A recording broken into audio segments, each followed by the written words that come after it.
This is the first AXUM Virtual Chat or Virtual Coffee. I'm just going to set up basically the space, open up, and then we can dive a little bit more into this conversation. Great. So I'm Soumeya Rachedi. I'm the founder and CEO of Ishtar Consulting and head of ecosystem development and community at AXUM Africa. AXUM is an investment platform powered by Green Tech Capital. And AXUM's mission is to amplify funding opportunities for African entrepreneurs through a collaborative investment interface or platform. So the purpose of all these chats or the virtual chats, and this is the first one, is really to bring or start conversations with the people, the enablers and the supporters of entrepreneurs all over the African continent, to see, to identify basically the gaps between the current ecosystem and the strong ecosystem that would support the emergence of the next generation of success stories and draw more capital towards the continent to ultimately provide more abundance into the continent. So yeah, I would love to hear more about yourself. First, who is Simunza Muyangana, and can you also just talk to us about Zambia, since you come from Zambia, the Zambian entrepreneurial ecosystem and the work you've been doing with Bongo Hive, the technology and innovation hub you are the director of, I think the founder as well. Yes, I'm one of the three founders, yes. So who are you, Simunza Muyangana? That's a very hard question, and but I think for the purpose of this conversation, I'd say that I started my career off as a software developer. Always was keen when I was young to learn about computers, played computer games intensely, and then when I got the opportunity to get into software development by chance, I took it wholeheartedly and built my career in the advertising world. So learned communications, was developing, working on projects that delivered on communications for clients, mainly websites at the time, long ago, but also platforms that helped people to acquire. This was during a time that I lived in South Africa, where I'd initially gone there for school. So at the turnaround of that, got involved in the early enterprise system in South Africa, started a startup which was an online magazine called BH Magazine, which basically covered urban African lifestyle online very, very early back in those days, wrote the code for it and built it out, then ported it later on to an early CMS and continued to run it off of that. Then, and this was something that I was doing on the side of work whilst I continued to work. But with regards to worked largely with the advertising companies that I worked for. Well, fortunately, managed to secure good clients, what you'd call blue chip clients. So it was a national airline, a couple of the banks, and others that helped us to work on good systems that helped not only communicate but helped to bring people online, including one of the things, for example, that's where I learned how to was, for example, when we one of the things that we had on the website that I had as my first startup was an online store that sold Zambian music, so CDs. So we could import CDs from Lusaka. I lived in South Africa, and a friend of mine then could distribute the CDs around the world. But also learned a lot of lessons about how to run a business from that. Unfortunately, that business shut down in 2008. I returned to Zambia soon after that in 2008 and worked in technology around the internet for an ISP, and then a few years later on started Bongo Hive with two other friends, two people that we got to know one another, and that was. We were all software developers, all trying to seek opportunities to engage other people, and not finding something in Lusaka, we decided to set up something. I mean, there were forums at the time, but people weren't physically meeting. There were email forums where people could have conversations, but we definitely noticed that there was a gap between what people were learning in the school and the platforms that people ended up using in in the workplace. And we decided to fill that gap by just offering and volunteering to help them learn what they needed to do. People who had just graduated from school to learn. We did that for about a year, and we saw the momentum coming through, as in like people thought us to school to hang around, access the internet, build stuff on the internet, experiment. We run Zambia's first. We run Zambia's first Android workshop, and then people learned that they could make apps, and we launched a couple of apps. So, for example, one of the first apps to come into Zambia was an app that helped people read the Constitution, make comments on the Constitution, because we were going through a Constitution drafting phase at that time. So people were able to do that using their mobile phones, and that started to see that started to showcase that people could build local technology that addressed local needs and saw a need to address what people wanted to do. The question we started getting from that was, how do people actually make money from building apps? So people were building apps and stuff like that, and they were asking us questions like, "But okay, great, I've learned these skills, but how do I make money?"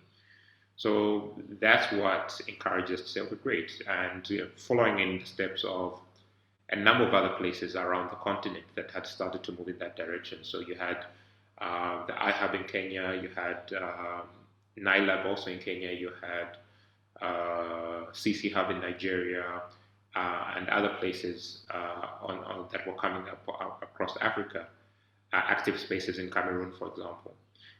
We then decided that, yeah, this looked like something, a positive move that was growing on the continent, and we didn't want to miss it. So we set up Bongo Hive, and we called it Bongo Hive, which was, Bongo comes from the word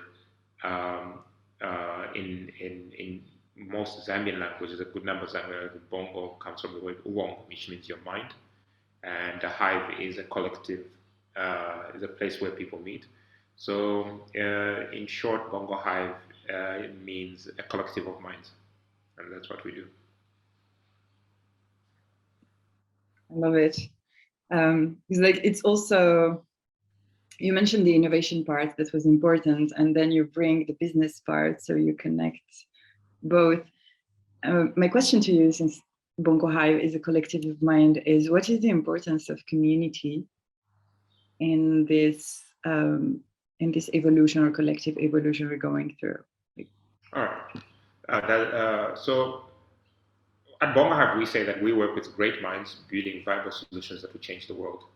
And it's important. It was important for us to do that because we needed to have a reason for existence. And that reason for existence is that we definitely want to change the world. And how we're going to do that, we believe, is by supporting the people that are going to be able to do that. And the great minds are not necessarily, the great minds is an inclusive term of all the people in the community that work together to make that happen. So the person who sits at their laptop and builds an app can't, or builds a technology cannot do that successfully on their own. Would you kindly give me a second? I've got someone knocking. Might need to edit this.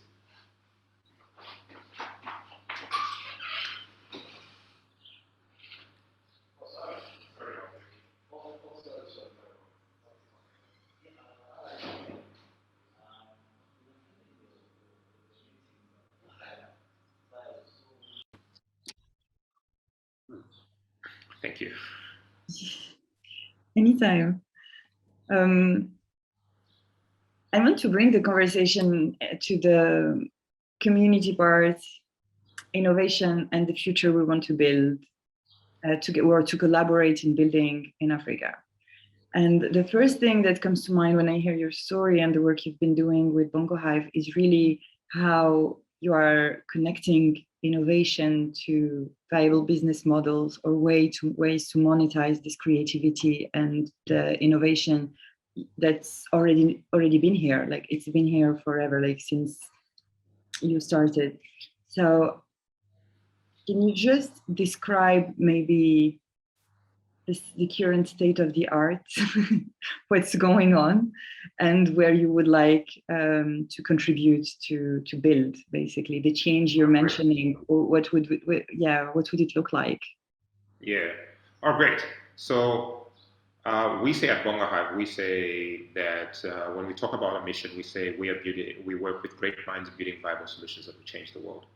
And that's very, very important for us because it gives us a reason for why we exist and a reason for what we're trying to do. So that every day, every month, and every year that we're working on something, we know why we're here. And any person who joins Bongo Hive actually knows what we're here. So we want to be positive. We want to be a positive element in the world, and that's why we talk about being able to change the world. But we also want to support the people that believe that they're going to be that they want to do so. And you can do this at different levels, and the world could be different for different people depending on what it is they're trying to do. So it could be your world could be the community, your world could be your country, or the world could be differently the world at large, and being able to get someone there. But the key factor in there is what we call who we call great minds, and the great minds is the community at large. So it's not just the person who sits at the laptop who's putting code together that actually publishes something and puts it out there, but it's also the team that they form together with to create that and then make that a viable solution, because we know that teamwork is something that's very, very essential for a growing business. So it's because no person contains all the skills that they need to be able to do something that has impact. And but then beyond the entrepreneur, there's other people in the community that we invite to become part of the community to be able to assist them in doing that. So it's the experts in the problems that they're trying to solve, because if we find an opportunity to use technology or to create a business that addresses something, that addresses an opportunity that customers are willing to pay for, and customers are willing to, and because customers realize the benefit that they're going to get from being able to use that opportunity, then what we want to be able to do is then connect them with the experts that understand that. So, for example, if we're talking about climate change, um, you may understand the impact that climate change has on agriculture, but you may be a computer programmer, an accountant, and somebody else who wants to explore the opportunity for solutions in that area. Connecting you with people that have deep knowledge in agriculture or deep knowledge of the technology side is something that will hopefully accelerate you being able to build that solution, or making sure that that solution is actually relevant to the people or the community that you're solving the problem for. Then we talk about mentors, people that actually have built businesses before, or people that understand the domain area, that want to guide you to obviously help you avoid the mistakes that you are possibly going to make, or minimize the risk that you have in doing so, but also to encourage you when things get tough to be able to keep going on and to get through it, to that. But also give you the lessons that you need to have in building putting together the actual blocks that make up a business and a growing business, for that factor. And then you also have investors, people who love what it is that you're doing, people who see the opportunity that you're doing, realize that you need resources to be able to get to do it, believe that you have actually found an opportunity that is viable, and then bring in the investors to be able to do that. Now you can broaden that beyond those four. Those are just the first four that I've talked about, but you can broaden that beyond those four into communities of developers, the customers that engage this, corporations that want to partner and might become the platforms that create the platforms that startups can springboard off from, and all that stuff. So it is important in any ecosystem for people to realize that there's an opportunity for change to happen. There's an opportunity for new innovations to then take people to then address opportunities or to take advantage of certain opportunities, but also just to deliver quality service, quality products towards people that want to pay for them. So, for example, if you can get good education in a city like Lusaka, Johannesburg, Nairobi, Lagos, or wherever the capital cities of Africa are, Tunisia, wherever we are, then how do you make sure that quality education, for example, gets distributed to the far off places, places that are far away from the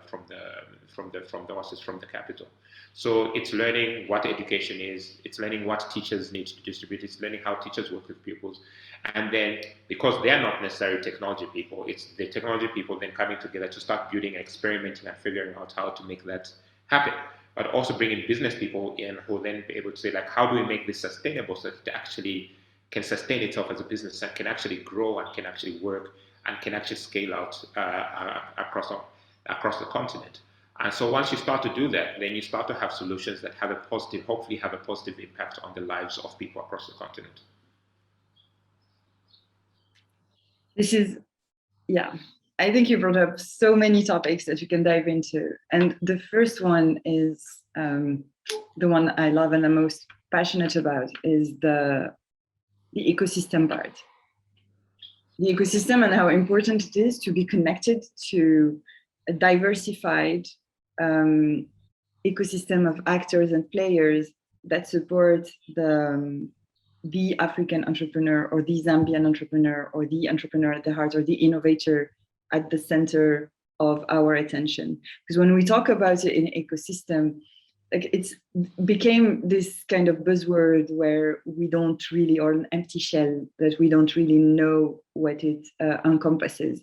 But it's actually very clear. Like it's just considering that innovation only thrives in certain environments, and we can gather the ingredients to make it thrive. It's like a forest, or it's biodiversity. It's just biomimicry, right? It's just we look at nature, how it functions and how it regenerates through, you know, when you have a flower that grows in a forest supported by trees, it will live longer, it will thrive, it will grow. There would be other flowers that would grow, right? So when you bring this one flower alone in an empty field, it can thrive, and it's way more fragile, vulnerable, less resilient because it's not supported by strong trees.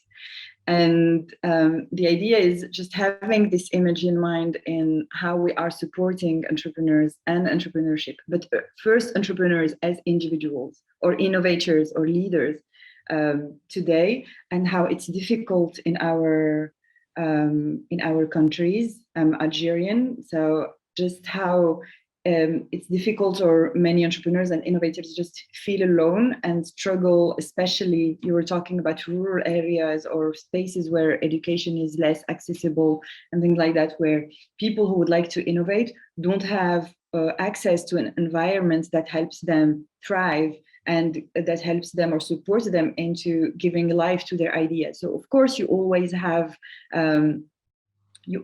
exceptions, right? But we're not talking about exceptions. We're talking about building systems that generates generations of innovators who are able to bring those ideas into life, who are able to make things happen because the environments they grew up in are supportive enough, and there are like thriving biodiversified forests that would help them succeed and raise money and then be supported. So what the work that Bongo Hive is doing is just gathering and creating the forest. Because when you talk about the platform and you talk about other actors, it's just, okay, how are we bringing the forest and connecting them to, and the forest is also international, right? Because that's why we are also partners with like your Bongo Hive and AXUM are partners. You bring like the outreach, like Pan-African outreach and global outreach. And my belief and what we're trying to bring into AXUM, and I think we're succeeding at it at the moment, is just bringing this diversity of actors and players they're all looking at supporting these entrepreneurs and innovators, but they don't have access to the same thing and they don't play the same roles within the ecosystem. And the only way for it to work is to catalyze or to create the infrastructure or the containers for the mix to happen and the synergies to happen and collaborations to be created. I want to just bring this conversation into where we started, like the change you would like, because we had this conversation before, especially around education. the gap between where we are at, or where you feel you are at as a Zambian leader or change maker today, especially through the Zambian lenses, and what you see also globally, since you interact. You are very well connected, and you can see basically the gaps and what's difficult to bridge really in the gap you're witnessing between the current state of the art that you described and where you would like the Zambian ecosystem to go for the Zambian entrepreneurs to succeed. Yeah, I think there is also like the micro macro conversation around ecosystems as well. So I mean, like we could call Lusaka an ecosystem that you once called nascent, but has obviously grown over time and continues to grow. And within the various actors, it's taken time to get the various actors to also understand the value of working in an ecosystem, but also being in an ecosystem, and not from a sense of entitlement where we go out to corporations and say like, hey, you should support the ecosystem, but where they see value in why they should support the ecosystem. And I think that's something that we've had to learn over time. It's like, how do we go to a corporation and say, hey, if you get involved in the ecosystem, this is what you'll be able to do, and this is what you'll be able to get. And we found that over time, people then start to come in and say like, oh, how do we get involved? How do we become mentors? We've had a bank come through and say like, we want to participate in mentorship. And you're like, oh, really? That's very cool. And you help them understand business mentorship and that kind of thing. And you ask them like, why do you want to do this? We have a law firm that came through and said, great, we want to work with entrepreneurs. And like, why? You're one of the most prestigious law firms in this country. And why do you want to work with people who can't afford your services? And the answer was very, very clean, very, very clear. They mentioned a couple of the large companies in Zambia, and they said, we helped those companies become the large companies that they are. We were the lawyers when they were small, and they became the large companies that they currently are now. And our mission, and the mission of that law firm, was to build Zambia's industry. Like, they want to play a part in that, and they believe that by working with startups when they're just starting, they want to find those opportunities where they can say, yes, this is a good founder, this is a good team, this is a good mission. Let's see if we can become their lawyers all the way until they become large companies. So those are definitely the spirit of entrepreneurship as it's evolved over time, and trying to talk to government and whispering to government. Governments take a while to turn around, but whispering to government and seeing that change happen. And last night, for example, government finally decided that the president finally launched a ministry for SMEs, and then another ministry for science and technology. And we were just like, wow, thank you very much. The government is finally getting to a place where they want to be active in supporting the growth of growing enterprises. So that's at a micro level, the things that you can do around you. Then there's the larger network itself. Is how do we interact with hubs, or how do we interact with ecosystems in other places?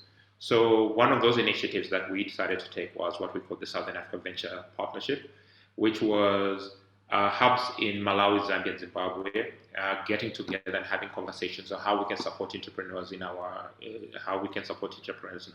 And this was also important for us because if an entrepreneur in Zambia is building a business and then decides to expand into Lilongwe, or decides to expand into Harare, who are they going to meet there? How do they settle in there? So on. And it's easier for them if there's a partner in there that we know, like, hey, have a conversation with these guys, get the information you need to get registered, start off using their offices, and then branch out of there in the next city or in the next country and do that. And that's the same conversation that we're having now with what we call the the AFCFTA, the Africa Continental Free Trade Agreement. Is like, how do we support the growth of African companies that are going to take advantage of the agreement, that will then offer concessions to African companies that are sending their products and selling their products across the continent. I mean, if the CFTA finally kicks in, what most people don't realize is that then Africa becomes the largest market in the world. And Now, you've also got to realize like, it becomes the largest market in the world, but it becomes the largest market in the world for other people to sell their things into. But it's also the largest market in the world for Africans to sell their products and services to.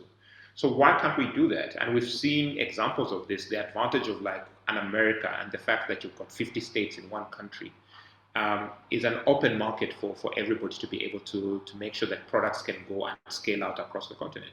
The EU is an amazing opportunity for for us is for a business that is in Paris or a business that is in Lisbon to be able to have products that can be sold across Europe, especially now in digital times. And we're saying that that time is coming soon in Africa once the CFTA finally kicks in. And so we have to position African companies, we have to position African startups to be able to take advantage of that and to be able to use that for scale. And in doing so, you're not only making sure you have quality products for people in Lusaka, you're making sure that you have quality products for people in Algiers, and other places across the continent. So then, what does the future look like? The future, we're positive and we'll continue to be bullish about Africa, making sure that not only do African entrepreneurs know how to build businesses, not only are they ambitious to be able to scale these businesses, but also that they have the resources to be able to do that. So how do we bring investments to make sure that they can accelerate that growth? And as they continue to do that, then we then say, okay, great, that the ambition that we have is to make sure that that not only are we creating wealth for people who are doing business in Africa, but we're also creating better quality of life by creating quality products and services that can be distributed across Africa, and that we're not just solving what young people call the soft life and the access to easy things, but also that we're solving access to things and making sure that we're protecting the planet and making sure that people are that Africa definitely all the way down. We're solving for education, access to water. We're making sure that people who are farming can produce. The statements that we make in Africa, for example, and then we ask ourselves a question. So I'll ask myself a question like, why does Netherlands output in agriculture, which is, and you look at the size of the Netherlands, for example, and then you look at the size of most African countries are larger than the Netherlands, but none of them meet the agricultural production of a country like Netherlands. And I'm like, why not? So and then, but how do we accelerate that growth to make sure that agriculture then becomes a thing, and you're potentially becoming the food basket of the world. And you've got the opportunity to do that because you still got soil that's amazing, and people and everybody wants to eat organic food now. So why can't Africa be a place that does it? And you can take various verticals around the world and look at the advantages that Africa has to be able to do that. Now that's tough work, and we're not saying that it's going to be easy. It's tough work to have those ambitions and to try to reach those ambitions. But it takes an ecosystem to actually get there, because nobody can do this on their own. Not even a president with his government can achieve that kind of growth. It takes ecosystems buying into visions and then deciding that this is where you want to position yourselves going forward. Yeah, and it's not about bypassing the challenges, but about starting the conversation from the vision and when the irresistible future we want to build. We want like a compelling vision to be able to draw movements towards it, right? Because like as an African, I am so tired about just solving challenges. Like I don't want to be always in responsive or reactive mode as like recovering from civil war, like as an Algerian, or not having water or not having this and this, just being in trauma relief constantly. I think there is so much power in going into the vision and seeing what is a compelling vision, like eating organic as you had, like a thriving future. What would it look like, and how can we bring it today, and what would it take? And I think the movement, like even collective movement or innovation, can only thrive in these kind of conditions. And it's not about bypassing the challenges. It's about we are aware, we've seen the challenges, we've been so deep into them. each country in their reality in very different ways, but also very similar ways into recovery. But if we want to build a future, like, there is no time to spend into dwelling into our history anymore. It's time to just go and just sink into the future, the irresistible future we want to build, and reunite the conditions to bring them. And this brings me to the structure we discussed together. Like, I think there is so much power also in understanding our role in the ecosystem, like seeing an ecosystem and talking about like huge macro systems and micro systems and how it interconnects is super powerful. But there's also something very powerful into understanding the ingredients we represent into this ecosystem. What is our role?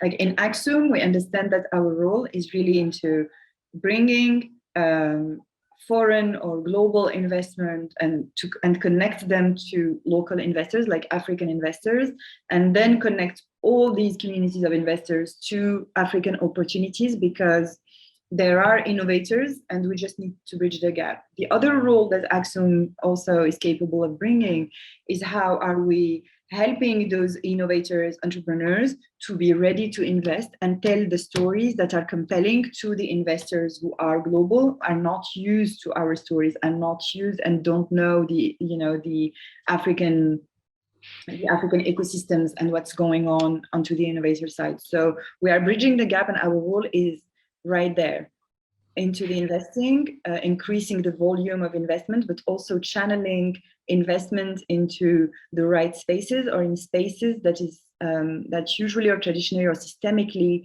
it doesn't go to, in spite of all the challenges or ecosystemic, infrastructure challenges and all the things we know of, fragmentation, infrastructure, all the topics we know of and that we are not bypassing, but we can still create solutions right now before solving, the huge infrastructure conversations where there are all other people in the ecosystem who are playing these roles.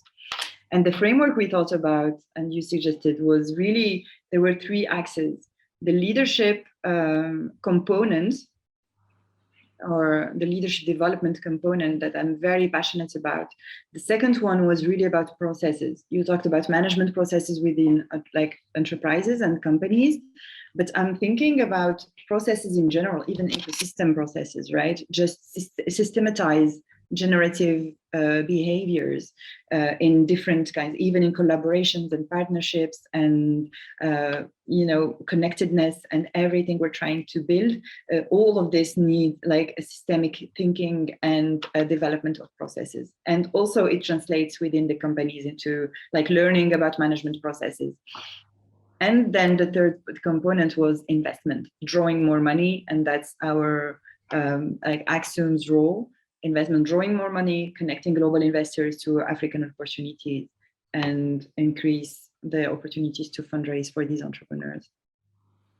Okay, yeah, I'll let you. Yeah, no, certainly. I do agree with you. And when you talk about the history of Africa, there's definitely a lot to be said about that. And I think, whilst I agree with you that yes, we shouldn't allow it to bog ourselves down, but it also helps us to understand where we're coming from, and use it positively to say, look at how far we've come, despite the odds. And also to be forgiving of ourselves. I think we're for all the many things that I think Africa is we are very how can I put it? We're very ambitious and we're very hard on ourselves with regards to whether or not we achieve certain goals. Africa, if you're honest with yourself, is really 55 to 60 years old, and by the same light. Colonization of Africa is more than 80 years old. So we haven't been independent for the same period that we were colonized. We're still younger than that period, and so we're undoing. So if you think about 80 years of telling you can't, and then you're undoing that in a shorter period of time. So I'm like, yeah, be kind to yourselves. But we also said, like, why is there civil strife in certain places? It's because, again, access to services, access to food, access to education. also access to jobs. And once people have the basic needs, then they don't have. Once people have access to the basic needs, then they don't have. They don't feel that they need to be out running around with guns and starting fights and all that stuff. It becomes conversation, but also that hopefully democracy and other forms of government that people choose to have actually start to work and service delivery starts to happen within the areas that they're in. But coming back to the opportunity that we have here is that the every enterprise goes through very distinct phases, from the time it's an idea to it taking its products or service into the market, and then if it's accepted in the market, hopefully growth starts to happen, and as that growth starts to happen, and the need for how to accelerate that growth and make sure that this becomes a more viable venture then starts to kick in, and hopefully investment readiness then starts. And at this stage, you start to realize that the needs of the people that have taken the risk of starting the venture start to change along those phases. And as ecosystem players, we could do well to support them at each stage to make sure that they know what it is that they want, that they know what they need to do at the various changes, or how to recompose themselves to be able to manage the new phase that they've gotten themselves into. And that's where we talk about leadership, for example, is that when it's the 2 to 5 of you that are starting a venture, it's very easy to stay up all night, live in a garage, work from your bedrooms, email one another, so on and so on, and get something started, put up a website, test whether it works or not, drive around and do the deliveries yourselves to make sure that people have goods, and to test it and make sure that things are happening. But let's say you're successful and customers actually like what you're doing, so they start buying from you. That creates demand.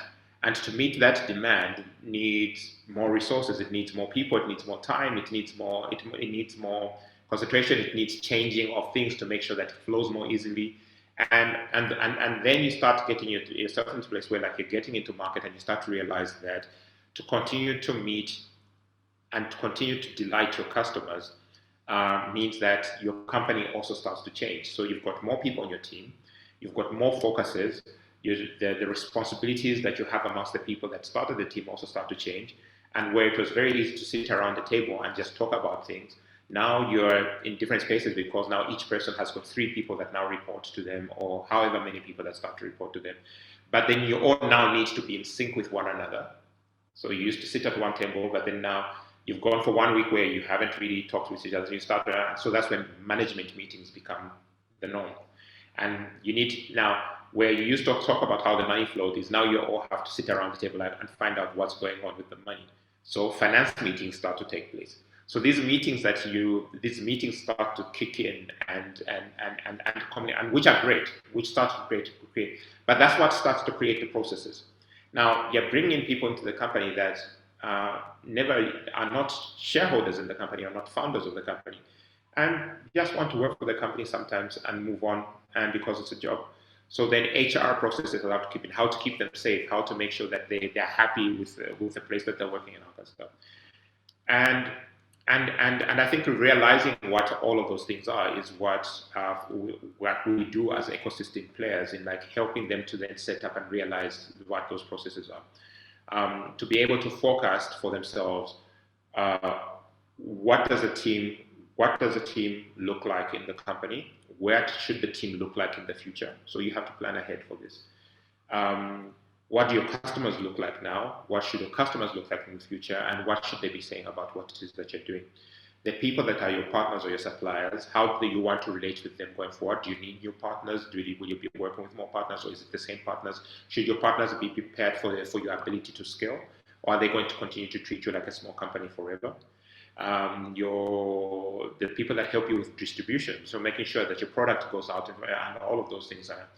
And then how you're going to have to retreat these relationships. It might need new contracting, it might need new ways of interacting, it might need new ways of engagement to be able to handle what's going forward. But then you yourselves as leaders also need to take introspection and then start to realize that, hold on, this is not the company that we were when we started. And because of that, what should we learn and where should we be to be able to continue to lead this team going forward? So it's everything from what is the strategy for growth, but how do I communicate that strategy for growth to every member of the team, all the way down to every member of the team, so that they know, so everybody buys into what we're building. Everybody knows why we're doing this, and everybody comes in and brings their A game, but also are able to bring in great contributions to how, because then it's not just great, Simunza thinks of everything. It should be, anybody in the company should be able to think of like what is positive, what helps entrepreneurs, or what helps the customer to get to the next place, and what the next turn should be. Even as things are start to evolve around the world and the company itself starts to navigate the world that's changing around it. Then it's decision making. It's like at what different levels do you want people to be able to make decisions, and how do you want to be able to devolve it? So where you used to be the person that used to post all the things on social media for the company, at some point you're not the person that does that anymore. But can your social media person, can your communications person feel confident enough to speak on behalf of the company online, and without you having to always check on everything that they're doing and say and so on, but trust that they know what they're doing, they know what the company is, and they're achieving their goals, and that you're better for it if you're able to do that. So you're able to then devolve some decision making to be able to do that, and structures start to exist within that, and so those are some of the skills that you have. And then because you're human beings, you're going to have differences. So how do you resolve conflict? How do you talk to one another? How do you get to a place where half of you are saying A, the other half is saying B? Or as a founder, you're saying this, and the rest of the company is saying, no, we don't think so. Because like how do you have conversations even amongst yourselves as business partners, and that get you to a place where you can get past personality and egos, and then get to a place where you say like what's best for the company, and what's best for the customer ultimately, and what helps the customer achieve what they want to do, and what makes the customer continue to pay us. And so even when you're burning out and getting tired and you're saying, okay, I need to get leave, you can come back and then get back to a place where. So leadership skills in that form of thing is something that we found is something that is important to have, and team building to make sure that everybody can get together. So fortunately, we've had two startups that have launched out of Bongo Hive that are into team building and leadership skills and so forth and so on. And we're happy to say we use them for our team, when they come in to work with us. And but also when we mentor startups, it's something that we pass on and try to help them to figure out how they're working with one another, how they're building, and how they're preparing themselves to be able to get to that. And these are things that you don't. These are things that you don't overlook. They might seem like soft skills, communication and everything. They might seem like soft skills, but for an investor, a mentor of mine always said, "Money goes where it feels safe." And when an investor can get the sense that the leadership team that he's investing in can set goals for their growth and can assure them of how they are going to achieve that growth because they've got the team to be able to do it, and they've got the leadership to be able to guide a team to achieving those goals, they feel safer as well. So it's not just about the numbers that make sense. It's not about the business plan that makes sense. It's not just about the track record making sense, but it's also about the leadership and the team to achieve that success that starts to matter.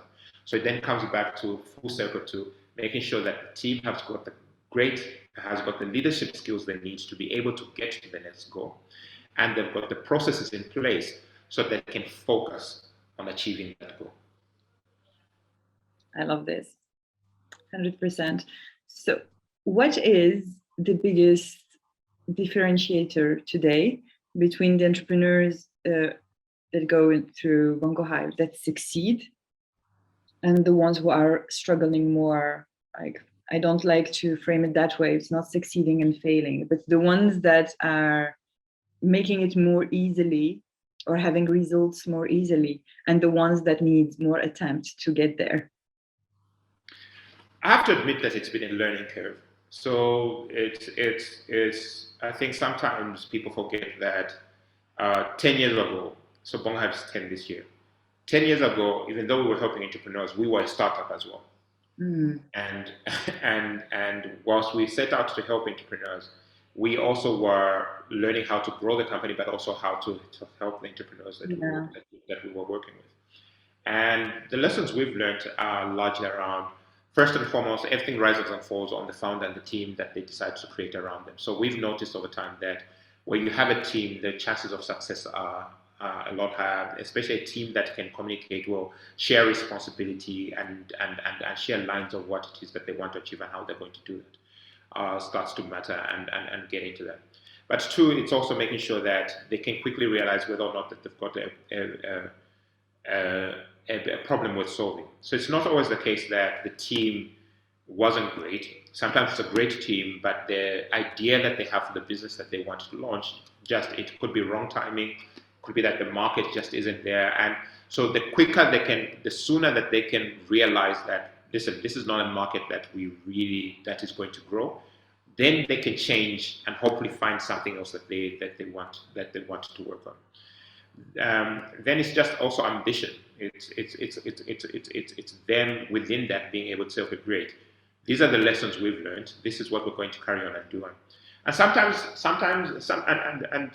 early stage enterprises are not easy. We've seen that over and over again, and I have to always emphasize that early stage enterprises are not easy. So sometimes, and a lot of founders get battered in the process of working on early stage enterprises.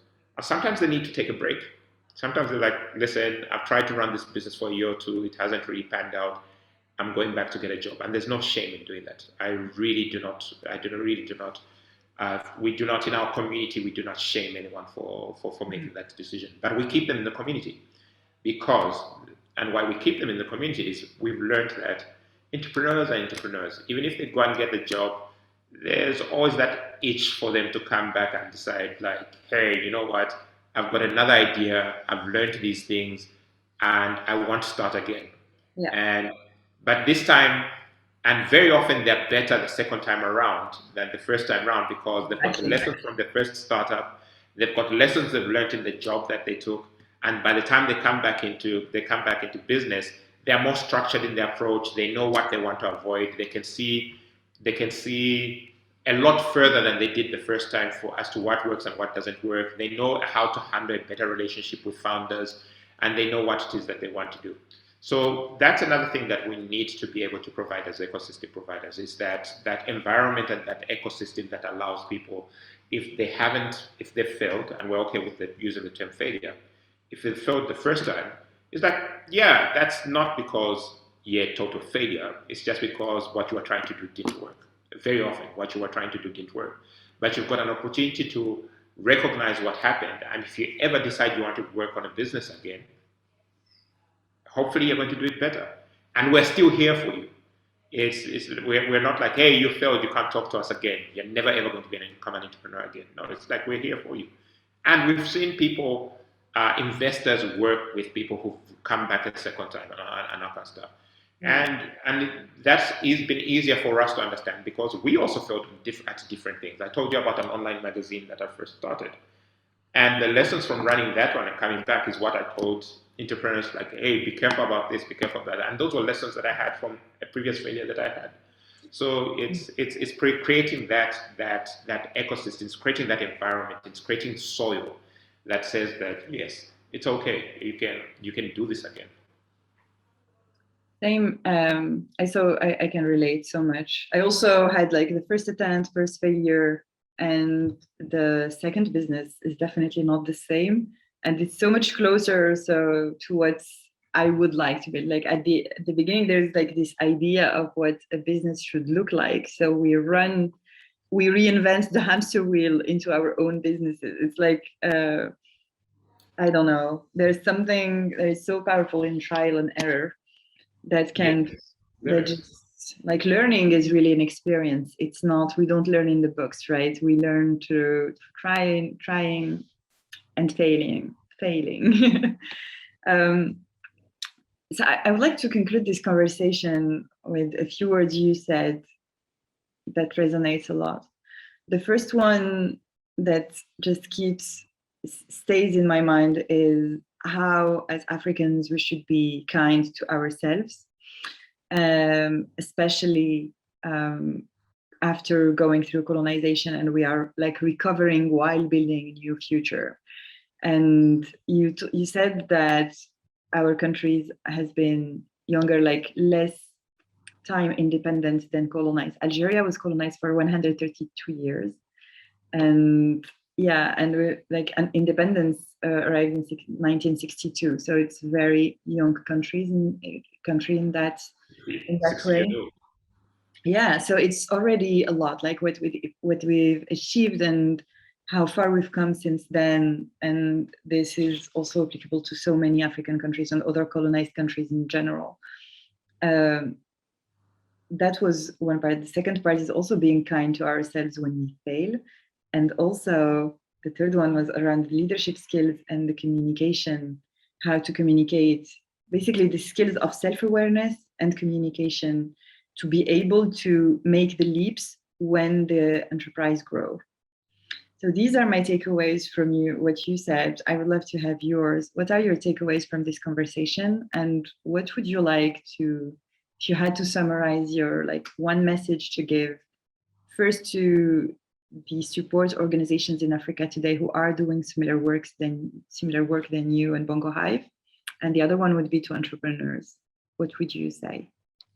I think that I love that how you've guided the conversation, or the conversation we've had has been around where we've started from and the work that we have to do within the communities that we are, and then recognizing the various people within the community that contribute towards a healthy place for entrepreneurs to be able to thrive, and knowing that the entrepreneurs are not on their own, ecosystem builders are not on their own, but by bringing in other people that can play a part, they can definitely allow that to happen. But it's such environments that then creates also a safe place for investment to feel safe when it comes to. So similarly, I would say to ecosystem builders across the continent, members of AfriLabs, which is an amazing network for us, for ecosystem builders to belong to and to learn from one another. They manage that so well. Platforms like AXUM that are now showcasing entrepreneurs to the rest of the world so that they can get the resources to continue doing the amazing work that they do, is to be able to then say, within each context, we should be able to map out what we're doing and what it is that we're trying to achieve, and then no, it's in the same way that you just don't take a plant from one country and then take it to another. You take a plant from one pot and then throw it into another pot without actually understanding what the type of soil that it needs to be. Is that as we learn from one another, we should also be true to our contexts and know what works and what doesn't work.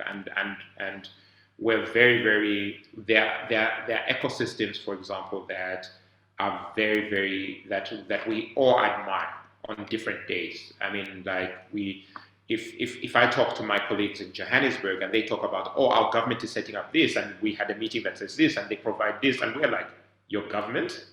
And I know a lot of African countries that are just like, your government actually talks to you, and all that stuff. But then you look at Tunisia, for example. I was talking to somebody from Tunisia the other day, and they were talking like, oh, we have a startup act, and the following bilateral organizations have put in so much money because of the startup lab, and we're like, oh, great. But then it's coming back to the nuances of what works and what doesn't work. And sometimes some conversations are going to take longer, and sometimes some things are just going to kick off. And know what type of work you need to do with each one. But then I think in cricket they say, always swing your bat with your best foot forward. Know where you have your positive advantages and work those very hard. But then continue the conversations with the things that are slow, and hopefully they'll turn around and catch up with you and get you, so that you hopefully don't give up. Because I think every ecosystem builder in this continent is doing amazing work. Yeah, I agree. There are definitely two timelines. There's the urgency, the emergency timeline, like the one we need to follow, the achievement right here, right now. But we can't forget that ecosystem support organizations and ecosystem builders are the backbone of everything entrepreneurship and innovation today in Africa. And they are the backbone. So the work is like long term. It is an investment in what we're building for the future. What are we strengthening and really creating roots? And roots are like another pace. It's like you take it takes more time to dive into the soil. Thank you so much, Simunza. Would you like to add You're something welcome. to conclude? I had a great time. No, yeah. Great, thank you, and until next time. Yes.